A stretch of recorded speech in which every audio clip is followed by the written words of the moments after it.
नमस्ते बिहार और आपके साथ मैं हूं सोनाली सिंह और इस वक्त की सबसे बड़ी खबर दिल्ली से आ रही है, जहां पर दिल्ली में पीएम आवास पर बड़ी बैठक होने वाली है।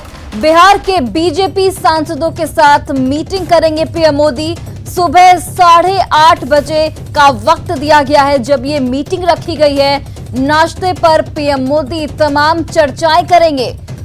बिहार की ताजा राजनीतिक हालात पर भी यहां पर चर्चा के आसार जो है वो दिखाई दे रहे हैं। तो ये बड़ी खबर दिल्ली से, जहां पर बिहार के बीजेपी सांसदों के साथ पीएम मोदी मीटिंग करेंगे। सुबह 8:30 बजे का वक्त दिया गया है जब ये मीटिंग रखी गई है। नाश्ते पर पीएम मोदी ताजा राजनीतिक हालात पर चर्चा भी कर सकते हैं। तो ये बड़ी खबर आपको बता रहे हैं, जहां पर सुबह 8:30 बजे बिहार के तमाम बीजेपी सांसदों के साथ पीएम मोदी की मीटिंग आयोजित की गई है। और इस मीटिंग का जो वक्त है वो सुबह 8:30 बजे का रखा गया है, जिसमें पीएम मोदी नाश्ते पर चर्चा करेंगे और ताजा राजनीतिक हालात पर यहां पर चर्चा की जाएगी। माननीय प्रधानमंत्री जी, जब भी सेशन चलता है तो सभी प्रदेशों के सांसदों से शिष्टाचार मुलाकात करते हैं और सभी के साथ मिलते हैं। उसी के तहत ये हो रहा है। यह बिल्कुल अनौपचारिक बैठक होती है और सांसदों के साथ माननीय प्रधानमंत्री जी का इंटरेक्शन होता है। इसके कोई राजनीतिक माने नहीं है। और देखिए, लालू प्रसाद यादव को दिल्ली के एम्स में भर्ती कराया गया है। लालू प्रसाद के साथ उनकी बड़ी बेटी मीसा भारती और दामाद शैलेश यादव भी दिल्ली पहुंचे। उन्हें एयर एम्बुलेंस से रांची से दिल्ली लाया गया। हालांकि एक कैदी के तौर पर पुलिस की कस्टडी में दिल्ली पहुंचे लालू प्रसाद ने मीडिया से कोई बातचीत नहीं की। एयरपोर्ट पर जायजा लिया हमारे संवाददाता शंकर आनंद ने। इस वक्त में लालू प्रसाद यादव पहुंच चुके हैं दिल्ली एयरपोर्ट पे। आपको दिखाएंगे लालू प्रसाद यादव जी दिल्ली एयरपोर्ट पहुंचे हैं और इनके साथ में इनकी पुत्री मीसा भारती, उनके दामाद शैलेश यादव और तमाम जो उनके परिवार के जो सदस्य हैं वो पहुंचे हैं। लालू यादव जी का जिस तरह से इनकी तबीयत में जिस तरह से लगातार गिरावट आ रही थी, उसके बाद रिम्स अस्पताल से उनको एम्स के लिए ट्रांसफ़र किया गया। और इस वक्त में हालांकि वो बात नहीं कर सकते हैं क्योंकि अभी जुडिशल कस्टडी में हैं। लेकिन जिस तरह से इनकी सेहत की अगर बात करें तो सेहत को लेकर लगातार वहाँ पे जो डॉक्टर की जो रिपोर्ट थी उसी के आधार पर एम्स अस्पताल में यहाँ पे रेफर किया गया है। यहाँ से सीधे वो एम्स अस्पताल जाएंगे और उसके बाद वहाँ पे इलाज होगा। जिस तरह से लालू यादव जी को देखा जा सकता है, उनके साथ में उनके परिजन जो है इनके साथ में हैं और मीसा भारती और उनके जो दामाद जो हैं वो भी यहाँ पे देखा जा सकता है। तो एक तरह से कहा जा सकता है कि अब लगातार दिल्ली में ही रख करके एम्स अस्पताल में इनको यहाँ रख करके इनका आगे इलाज कराया जाएगा। वीडियो जर्नलिस्ट रमेश रत्नाकर के साथ शंकर आनंद, न्यूज़ 18 दिल्ली।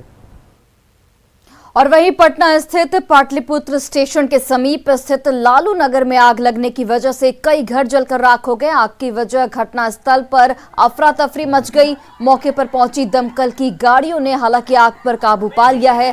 स्थानीय लोगों के मुताबिक आग गैस सिलेंडर फटने की वजह से लगी है, जो कुछ ही देर में बेकाबू होकर कई घरों को अपनी चपेट में ले ली। अचानक लगी आग में एक व्यक्ति बुरी तरह से झुलस गया है, जिसे इलाज के लिए फिलहाल निजी नर्सिंग होम में भर्ती कराया गया है। तो ये तस्वीरें देखिए आप, लालू नगर में ये आग लगी है जहां पर लाखों का नुकसान इस आग की वजह से बताया जा रहा है और एक व्यक्ति भी यहां पर आग की वजह से झुलस गया है। आग लगने की वजह से कुछ देर तक वहां पर अफरा तफरी का माहौल रहा।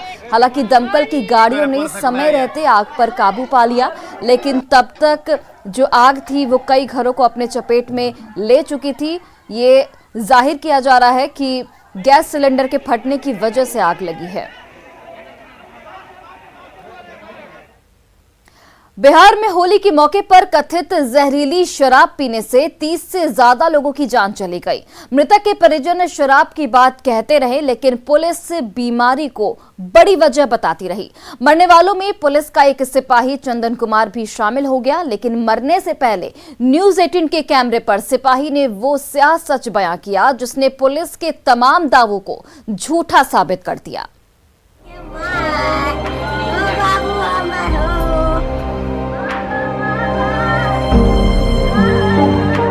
क्या पिए थे? शराब कितना पिए थे?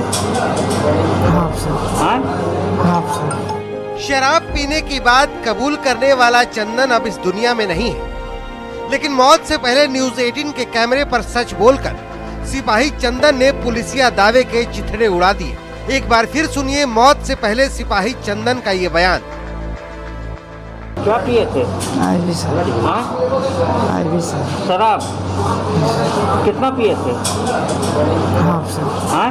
Half sir. क्या हुआ? सुझाई नहीं पड़, रोशनी नहीं नजर आ रहा है क्या? हाँ? क्या हुआ? हमारा दिखाई देता है। हाँ? धुंधला दिख रहा है। मरने से पहले सिपाही चंदन ने सच बयां किया। पीड़ित परिवारों के लोग खुद बता रहे हैं कि शराब पीने के बाद तबीयत बिगड़ी, जिससे उनके अपनों की जान चली गई।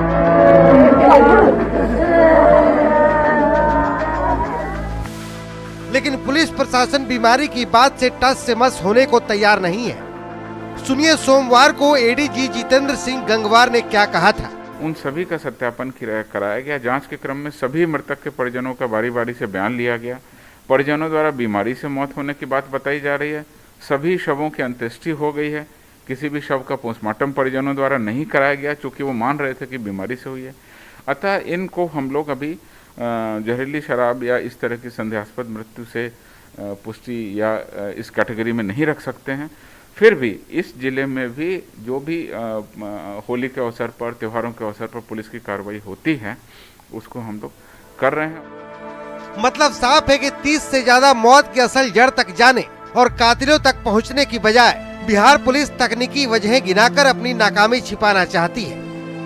न्यूज़ 18 के लिए भागलपुर से आशीष रंजन और पटना से अमित कुमार की रिपोर्ट।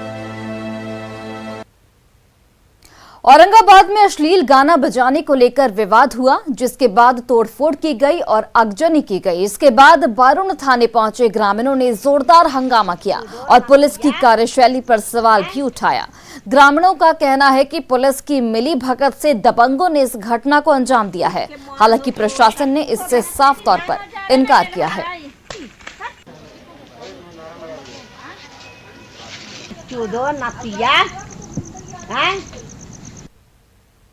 मंगल सिंह का लड़का अशोक सिंह है, धंजय सिंह है, विनय सिंह है, पारस सिंह है और क्या कहना है, बहुत सा है। उसने बाले में सब आया है पुलिस के साथ। पुलिस प्रशासन जो बारूद थाना का है वो साथ में हम लोग का पूरा।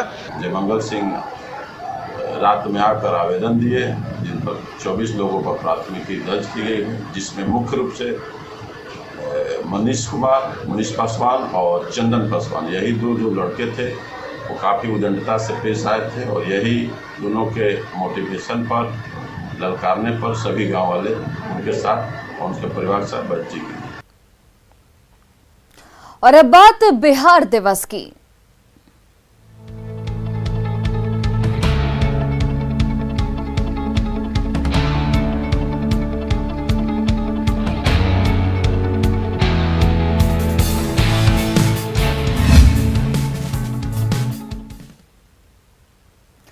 कोरोना संक्रमण की रफ्तार थमने के 3 साल बाद इस बार बिहार दिवस का आयोजन हुआ। दिल्ली से लेकर पटना का गांधी मैदान तक गुलजार है। 22 मार्च से शुरू हुआ बिहार दिवस कार्यक्रम 24 मार्च तक चलेगा। 2 तस्वीरों के जरिए आप देखिए कि कैसे बिहार से लेकर दिल्ली तक बिहार दिवस का भव्य तरीके से आयोजन किया जा रहा है और बिहार दिवस को अच्छे तरीके से मनाया जा रहा है। पटना में 3 दिवसीय समारोह का उद्घाटन मुख्यमंत्री नीतीश कुमार ने किया।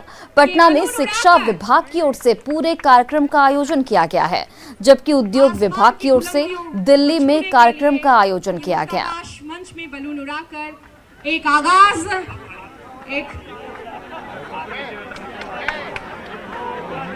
एक संदेश और अलग अलग होते हैं ना, एक होगा तो उड़ जाएगा। और आज के कार्यक्रम में पधारे आप सभी मंचा से माननीय मंत्रीगण के। इस बार बिहार दिवस का थीम जल जीवन हरियाली रखा गया है। बिहार दिवस का थीम जल जीवन हरियाली क्यों रखा गया है, इसे सीएम नीतीश कुमार ने बखूबी समझाया, वो भी आपको सुनाते हैं।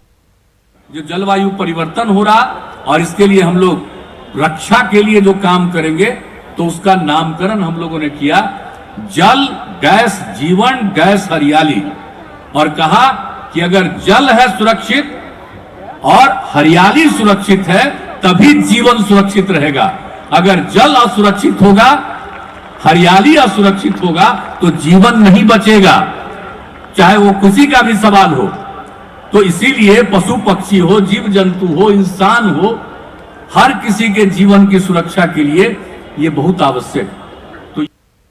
बिहार दिवस के मौके पर पटना के गांधी मैदान में किलकारी के बच्चों का स्टॉल भी लगा है, जहां वेस्ट मटेरियल से बने सामान रखे गए हैं। इन बच्चों को ट्रेनिंग भी दी गई है।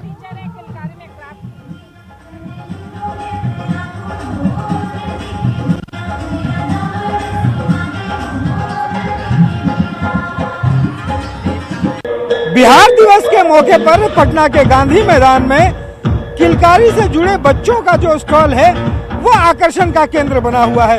और आपको बता दें कि किलकारी वो संस्था है जहां पर स्लम के बच्चे और जो अनाथ बच्चे हैं, तमाम छोटे छोटे जो बच्चे हैं, और वो इस संस्था से जुड़ करके आर्ट एंड क्राफ्ट सीखते हैं। कला के क्षेत्र में कई उन्हें सीख दी जाती है। और ये वो देखिए, ये जो केंद्र है, ये जो स्टॉल है, यहाँ से तमाम जो आर्ट एंड क्राफ्ट के जो यहाँ पे आपको दिखाई पड़ रहा है, वो तमाम चीज़ें उन छोटे बच्चों द्वारा तैयार किया गया है जो किलकारी में आकर के सीखते हैं। देखिए, गलियों की किलकारी वो है जो यहाँ से सीख करके बच्चे गलियों में जाते हैं और वहाँ पे दूसरे बच्चों को यहाँ पे पढ़ाते हैं। और ये बेहतरीन यहाँ पे आपको बता सकते हैं कि आर्ट एंड क्राफ्ट है। ये जो छोटा अखबार है, अखबार के टुकड़े, उससे ये पेन स्टैंड बनाया गया है। पर होने वाले जो प्रतियोगिता है उसमें भी सफल हो रहे हैं और हुनर का जो है वो प्रदर्शन कर रहे हैं और एक अच्छे हुनर के साथ एक अच्छे इंसान बन रहे हैं और एक उनका कौशल का विकास भी हो रहा है। कैमरा पर्सन दीपक के साथ रवि एस नारायण, न्यूज़ 18 पटना। और देखिए, त्रासदी के वक्त एनडीआरएफ राहत कार्य चलाती है, लेकिन ये काम कैसे किया जाता है और ये बहुत कम लोगों को पता है।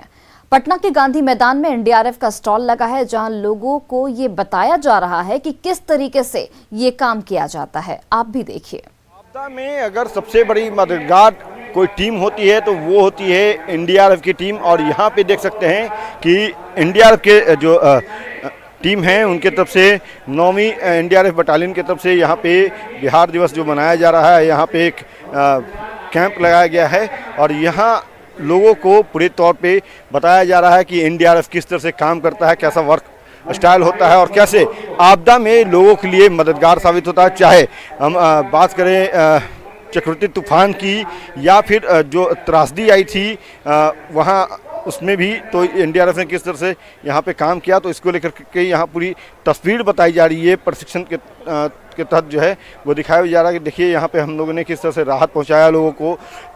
बंगाल में जो चक्रवाती तूफान आए थे उसको लेकर के जो कदम उठाए गए थे एनडीआरएफ की तरफ से, उसके संदर्भ में पूरी तस्वीर यहाँ पे दिखाई गई है, बताई गई है।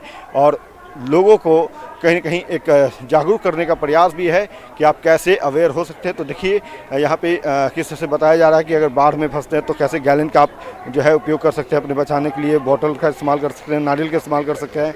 और ये मोटर बोट जो है इसका इस्तेमाल सबसे अधिक जो है वो बाढ़ जब आती है या कहीं त्रासदी होती है जहाँ जल प्रलय होता है तो वहाँ पर इस बोट का इस्तेमाल किया जाता है।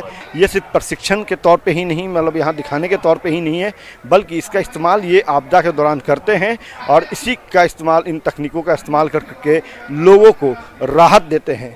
बचाव कार्य में मददगार ये तमाम तकनीक जो है वो साबित होती है। अमित कुमार, न्यूज़ 18 पटना। बिहार दिवस समारोह को लेकर लोगों में उत्साह दिख रहा है। खासकर युवा पीढ़ी अपने राज्य के नाम पर आयोजित होने वाले समारोह को लेकर बेहद रोमांचित है। पटना के युवाओं ने खुद के बिहार का होने पर गौरवान्वित महसूस करते हुए एक बेहद खूबसूरत गीत बनाया है और गाया है। आपको भी सुनाते हैं।